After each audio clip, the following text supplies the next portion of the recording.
production na kati ya Bundes na ye lisusu na mokolo na lelo toye na actualité ya sika na kati ya chaîne na biso Yesu atiki biso te TV na pesi bino nanu bambote na kombo na Yesu nzamba lola abatelinga abateli bino boni to pese merci te na ngolu na ende na telemi liboso na bino na pema oya pesinga pona ya liboso na bino na meme na bino biloko malamu na kati ya chaîne na biso Yesu atiki biso te TV na bosani te tozopesa antenne epai ya papa na biso Serge Maimona depuis Allemagne na Berlin bolanda ndenge nini nazo expliquer troisième partie na kati ya Europe ndenge ya kobeta masolo wana ya quatrième partie bolanda yango massivement première déjà tolandaki deuxième tolandaki troisième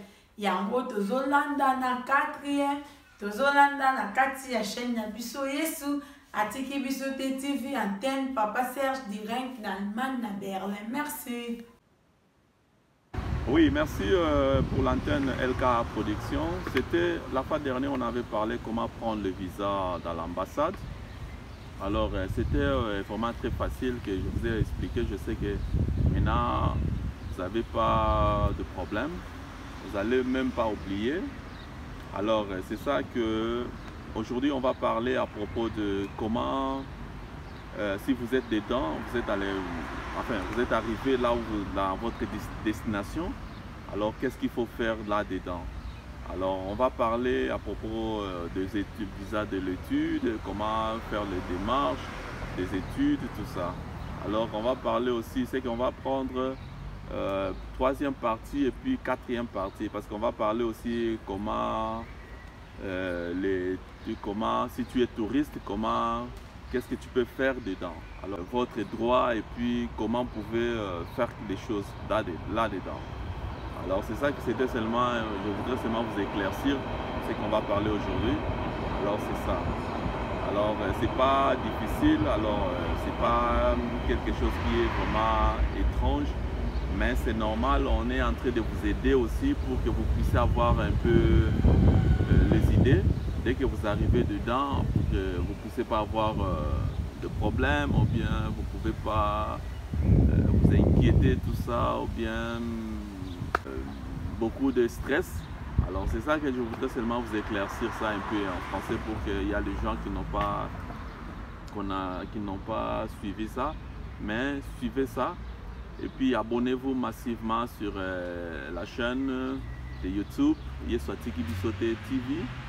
Alors ça sera vraiment une bonne chose. Alors pour aider nos petits, nos frères qui sont en train, des orphelins quoi. Les orphelins qui ont perdu les parents, les mamans, alors vraiment les enfants de la rue. C'est ça qu'on veut que vous puissiez abonner. Et ça c'est l'occasion que nous puissions aider ces gens-là. Alors ça sera une bonne chose. Alors si on fait quelque chose, il faut investir dans vos pays, alors ça sera bien.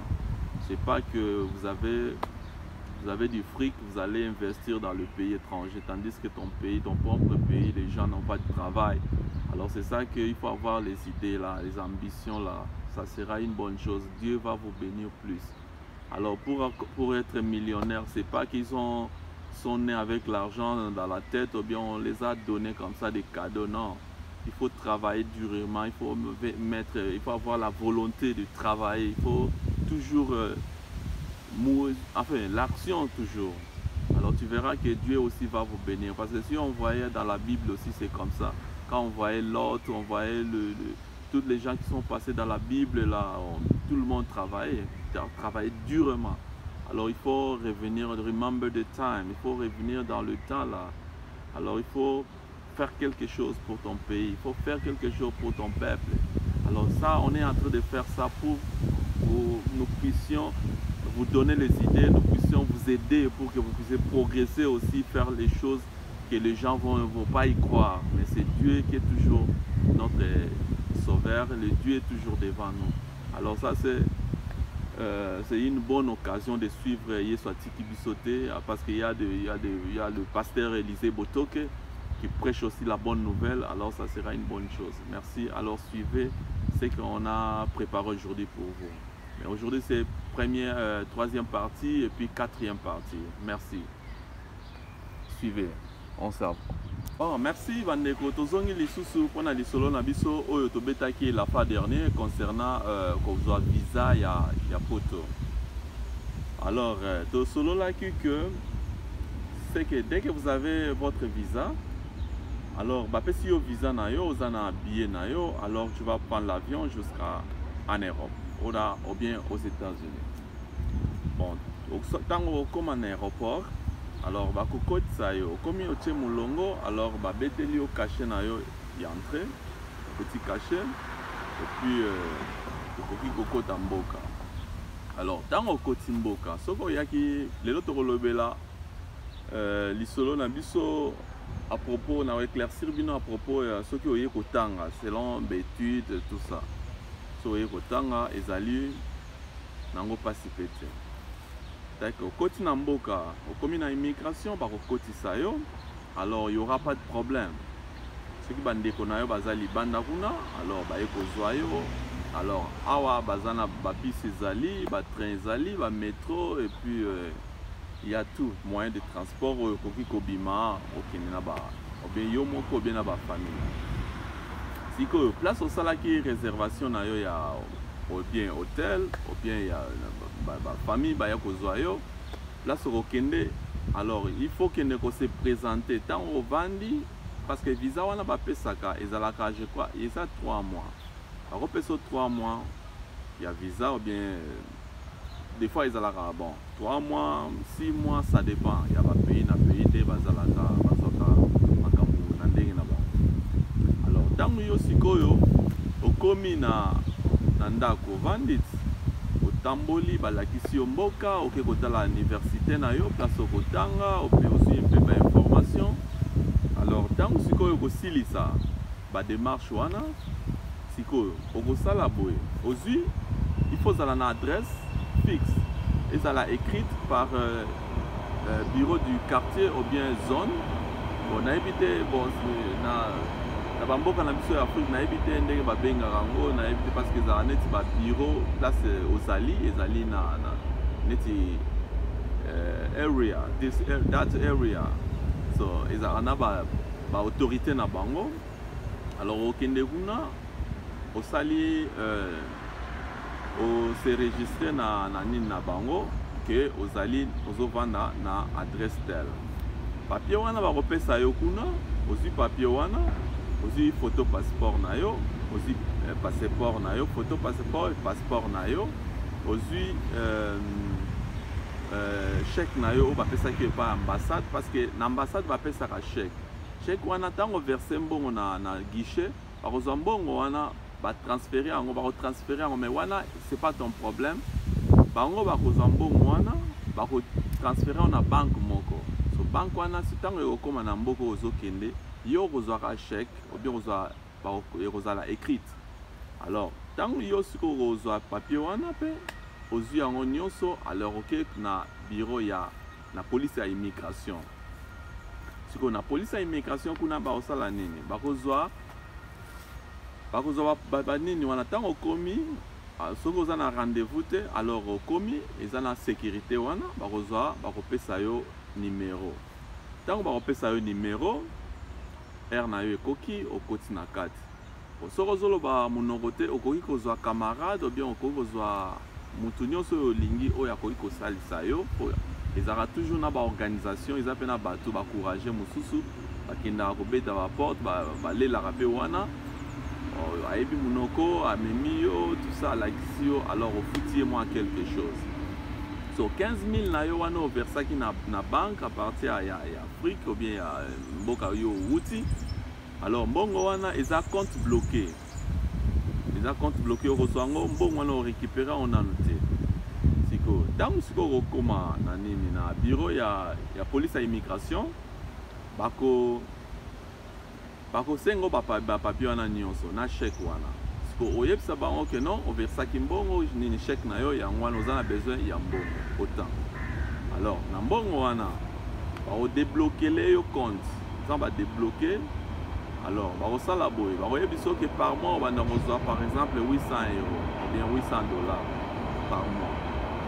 Alors tant que vous avez vérifier mission libanda yo vendre libanda alors bakoki babandi ko travailler ko vérifier tout ça adresse na yo ba communion parce que zana mutasika alors il faut ba koma izwaka mwa tamuke yo bimi libanda okozela wana ezana bato ebele ba pays na bamboka bazozela na bango siko tant siko yo kozela bakobenga yo ntango batieli yo visa na yo bakopeso tout d'abord bapeso une année parce que une année ezali que otanga nanu langue osala ose spécialiser bien parce que otangaki langue na mboka na yo avant oya alors ntango yo okomi peut-être bapays oyo oyebi langue mpenza te alors bakozala na confiance te ke mbala moko oleka okobanda deja ya université te ezalaka bongo te okobandela nanu langue tango siko bakotala yo langue ndenge okotanga une année bapesi yo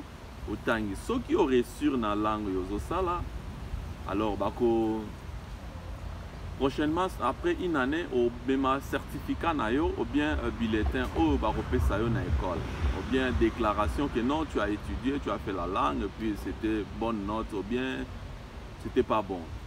Alors là orozonga kuna wana bakopesa autorisation du travail te ntango yo ozongi kuna bakozwa siko demande na yo wana oye kozwa kocha visa mosusu koya babetelo kashe ya visa mosusu siko oye kozala ndenge nini ntango yo ozongi bakozwa sikoyo batali baverifie soki otangaki langue wana oresure na langue wana oza bien alors bakopesa 3 ans na 3 ans bakopesa yo wana ezali na permis du travail. Parce qu'on a 3 ans à bapesi on a que ok kobandela siko section nini osala na nini soko osala pédagogie soko osala science soko osala nini alors wana siko okomi na niveau parce que so réussir na yo na langue okoti na niveau merci alors après tant yo siko yo bakopesa autorisation du travail obanda kosala tant que oza libre soki okomi na congé oluki mosala ezala na misala baétudiant partout okosala demande ezala misala spécialement mpona baétudiant alors ntango sikoyo yo obandi ozwi congé ntango classe eza te osisaki langue oke kodemande nini bapesi yo alors maintenant ezalaka ke obandi koluka mosala ezala spécialement mosala ya baétudiant alors soki obandi kosala okozwa siko mbongo wana ebanda banda kofuta yo ebanda koede yo na makambo na yo mosusu mais siko mbongo oyo oyaki nango ezali kaka ya kofuta ndako eza ndako mbongo ya kofuta langue obanda kosala alors mbongo wana ekozala kaka spécialement ka mpona makambo ya langue siko oyo bakofuta yo koto sikoyo banda mosala bazofuta mbongo wana ebanda koede yo mingi wana mosusu ekozala esili nango mais ntango ozosala ozozwa mwa mbongo parce que c'est quand même survive okoka kosume baresponsabilité na yo moko okoki kosala eloko mosusu okoki kosala bamwa business no ya mike okoki kovoyage osombi biloko oteki ou bien otindi na bamboka mosusu batekeli yo bazongisima na nini eza makambo na yo alors soki neti osilisi siko étude na yo omoni kotangi na yo bien aussi c'est étude nyonso esili mais nakozonga mwa nsima moke soki neti oresure langue te ozalisa na deuxième chance bakorenouveler yo une année encore otanga mais bakopesa permis du travail te kaka na mbongo wana nde yango par mesure de prudence nde basalaka compte bloqué wana mpo osisa mbongo wana noki te poko échouer alors obandeli alors mutu moko akozwa responsabilité na yo aza te kaka mbongo wana ekoede yo sombaka biloko na yo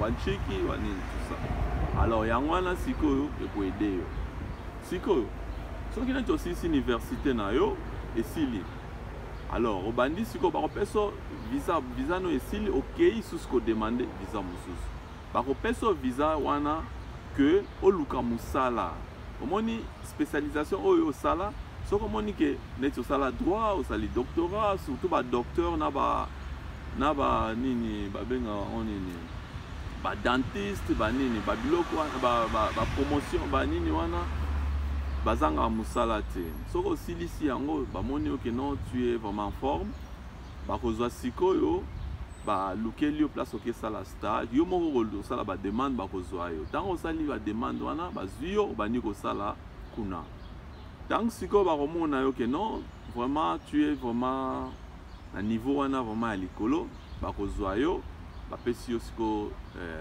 contrat ya mosala na contrat ya mosala wana ozongi susu na bureau ya mbila olebisi bango ke non nazwi mosala nasisa université nazwi mosala alors nalei nasala. Alors, qu'est-ce qu'ils vont faire? Bakozwa visa na yo ba changer yango. Po ya nini ya étudiant, visa ya étudiant ya musala ezalaka kaka temps limite. Okosala peut-être 4 heures du temps, okosala peut-être 3 heures du temps, ça dépend. Alors, tant parce que aux musala na yo ya neti ya docteur, neti dentiste na kutana ba camarade mo boye ya ba arabe. Alors, basala ba doctorat. Alors, enfin, na encourageaka bango penza na expliquer bango comment babiloko elekaka. Alors, bango bakendaki kuna bapesa bango penza nini ya libela. Parce que bakopesa nini permis du travail. Alors, na permis du travail wana siko kozonga susu na nini na yo, place osalaka opersi bango. Tango opesi bango, alors bako accepter yango. Bakozwa bapesi yo contrat ya libela wana siko obandi kotravaille ntango obandi kotravaille nde okomi obandi kosala vi na yo okoki kokende na yo bali na yo osali makambo na yo mais soki omoni ke chiki ezopesa na yango te ndeko alors okende mosika te wana siko okomi koluka moyen nini okoki kosan sortir boza mikolo boyebi ndenge nini ya kosan sortir alors wana nde ekomi ya kolukaluka na ndenge na yo ozomona. Alors, ça bon, c'est long d'étudier. So, on a comment travailler, au ça au travailler, so moni que non, je vais rentrer chez moi. Au kangisi conteneur na yo, au tchétché so qui va kisi, so qui va nini na kati. Alors, au fouti comment tu travailles, alors l'argent là, ça va t'aider pour na ki otinda babilo koana. Dans otinda on amboka na yo, ok kuna na mboka na yo, c'est investir. Ok na mboka na yo fongoli si clinique na yo ou bien osali eloko mo ke non okoki kopesa ba camarade na yo ba collègue na yo botanga na bango misala. Alors ça marche comme ça. Et ce qui neti ozakaka oyeli na yo kaka bilamba oyeli na yo ba concert oyeli na yo kaka koloba pamba ko finga batu ko tonga batu ko détruire ba foyer batu. Alors, on ne salit rien. Alors, tu ne vas pas aller plus loin. Alors, il faut avoir l'esprit d'amour. L'esprit d'amour. Parce que concernant Narobet, parce que c'était concernant les touristes. Quand on a touristes, on a un visa kaka touriste. Touriste, azan endroit ya musala te, azan endroit eloko moko te. Yo ye kaka kovanda, kolia, komela, kotambola, kokanga ba photo, kosala ba vidéo na yo. Alors, on a des pour les touristes. Alors, ceux qui ont un visa ici, parce que les touristes, des fois, on va faire ça avant 6 mois, après, on va renouveler. Si on a des touristes, on a des touristes, on a des connaissances, on a des connaissances na Batu, na Bali, na Basi, sur les Moisi, on a des Bali, sur les Bali, on a des Moisi. Alors, on a des contacts, on a des. Alors, okoki kozonga na mboka na yo.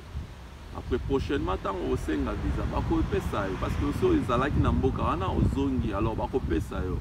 Alors okoki pe kokende ko renouveler yango parce que oza na droit, oza na territoire obi non na sisi ba course na ngate fona kine ba mboka boy na sala boy. Alors à partir wana ozongi suskuna ok renouveler visa na yo à touristique. Alors bakopesa yo. Tant bakopesa ba renouveler première fois, deuxième fois. Alors, on est à la limite, la troisième fois, il faut la venana moko très fort. Argument très fort que non. Pour convaincre bango, alors on va passer au troisième fois. Le one and the si allez au kangi bisakanayo, au zoni namboka. Alors, ceux qui ont lingi que non, on s'en sortir, et comment l'ango kaka, ils ont vraiment c'est facile, on a encouragé, ceux qui ont monique na yelelo, balamoko. Abandi ba connaissance, alors voilà tu peux t'en sortir. Mais na web sabino, oh ba ya rapona ko luka c'est que via cascade ndeko. Ils en dépassent pour le moment, mais ezalaka na solution. Eza pasi mais ezalaka na solution. Bon, soki neti oye na vie ya cascade ki otikaki mwasi na yo na Afrique, obe otikaki mobali no na Afrique, alors là ezalaka mwa pasi parce que ekozwa temps, parce que toyebi te situation nini okoki ekutana nango kuna. Alors yango mona ebele batika basi na bango kuna, o abanda kenda poto akipaka biso te, o banda kenda poto aboya ngai. Alors eza na ba vérité eza ebele pena. Alors yo moko ndengo lingai ke non nalingi na kaka muta poto na rozela e pon nzamba sunga kaka soki vraiment asali que fort que chance na mutu na mutaza na chance na e aye abeti mutu alors a cascader, mais il faut zalaka patient. Ezate que non lelo akendaki yo akipaka ngate non vie eza passé soki mutu akomi siko azoyeba te akosala nini, akovanda na ndako mpe abeti une année asalaka na ye te akosala nini. Alors yo siko otikala ye kuna ozozela ke non mobali na nga akenda ye poto, mwasi na nga akenda ye poto, nazela oya kobengisa ngai, mais ezalaka facile te. Ezalaka il faut ozala na mosala, ozala na droit permis du travail, là ça va aller. Mais soki olobi kaka ke non ngai nalingi kaka asala rapide aya kozwa nga eza mokuwa, alors wana nde nazobetela bino sete ozala pressé te, wana il faut ozala patient. Okobeta pe 10 ans, obeti 10 ans vraiment ndeko ya cascade kaka. Alors ozoyeba te nde il faut ozalaka patient. Eza te ke non lelo akendaki yo akipaka nga te, non vie eza passé soki mutu akomi siko azoyeba te akosala nini, akovanda na ndako mpe abeti une année asalaka na ye te akosala nini. Alors yo siko otikala ye kuna ozozela ke non mobali na nga akenda ye poto, mwasi na nga akenda ye poto, nazela oya kobengisa ngai, mais ezalaka facile te. Ezalaka il faut ozala na mosala, ozala na droit permis du travail, là ça va aller. Mais soki olobi kaka ke non ngai nalingi kaka asala rapide aya kozwa nga eza mokuwa, alors wana nde nazobetela bino sete ozala pressé te, wana il faut ozala patient. Okobeta pe 10 ans, obeti 10 ans vraiment ndeko ya cascade kaka. Alors ozoyeba te ndeni okosan sortir, alors il faut ozala vraiment patient makasi. Nzambe mpenza ke asala ndenge Papa Élisée alobi Yesu atiki biso te, alors ke Yesu atika biso kaka te. Ozomona wana nde okomona makambo ndenge kozala kaka nzambe kaka mutu na chance na ye. Alors que Dieu vous bénisse. Ezalaki ya bino Sergio Mayomona, mais babengaka ngai Gino bamosusu babengaka ngai Gino Mayo. Alors naandimaka kaka bana kutu ntango kala ntango tozalaki kobeta mwa lisango ando rappele bana kutu banda kobenga ngai yoyo, mais bakoma bamosusu babengaka yoyo, bamosusu bakoma kaka oyo bongo bino mo boyebi ka ndenge eza ata moto aza napesi nazongisi antenne epai ya LK Production. Alors tokokutana prochainement. Je vous salue par l'amour de Dieu. Merci, ciao ciao. Bon début de la semaine na bino nyonso na bandeko nyonso nyonso bozolanda biso na Yesu atiki biso te, napesi bino bon début de la semaine na bino. Tobosani te ndenge Papa Serge éclaircir biso ke na bandeko nyotu boza na kati déjà Europe étudiant napesi bino, donc courage bo sala kaka ndenge Papa Serge alobi Yesu atiki bino te akozala na toujours na ngambo na bino po chaîne na biso elobi Yesu atiki biso te na makambo nyonso ntango ozosala il faut loba kaka Yesu atiki ngai te. Et simba et bokoya bon voyage na bino op déjà boza déjà na pesi bino ka encouragement bolandi de Papa Serge éclairci kuna eloko kolobizate yango wana na ye kopesa bande na pesi mbote na Pasteur Élisée otoke na Kinshasa na pesi sosu bambote na équipe na biso mobimba ya Yesu atiki biso te TV na pesi susu bambote na famille Chandel Mubimba, napesi lisusu mbote na famille Daniel Mbwese na Londres, bambote na bosanité, napesi lisusu bambote na nga na famille na nga mama na nga Julia Candos Paula, napesi yo mbote Amida Roberto ma tante chérie na bosanité ete napesi lisusu bambote na nga na famille Koy na Berlin, napesi lisusu bambote na nga na mama Titi Makaya na Berlin, mama Viviane, napesi lisusu bambote na ngai na la grâce divine Mubimba, pasteur Kiri na molonga nye mama Thérèse na bosanité bana na nga Oyas, Prince, Marianne, bébé chéri, je t'aime beaucoup, ma première fille, napesi yo mbote bébé Star, napesi yo mbote Marianne bébé Star, na bosanité nga moko susu na eza ebino LK production, L elakisi L'Oréal, K elakisi Candos, P elakisi production, signification nango LK production. Bos abonnez-vous massivement la chaîne na biso Yesu atiki biso te TV botia ba j'aime na bino ba like na bino ko sala bien na kati chaîne na biso ba op bozo soutenir nga ba conseil na bino na ba toli na bino na pesi bino ba merci bisika boza na ba encouragement na bino bozo encourager moi na bino sœur na bino lek na bino bye bye.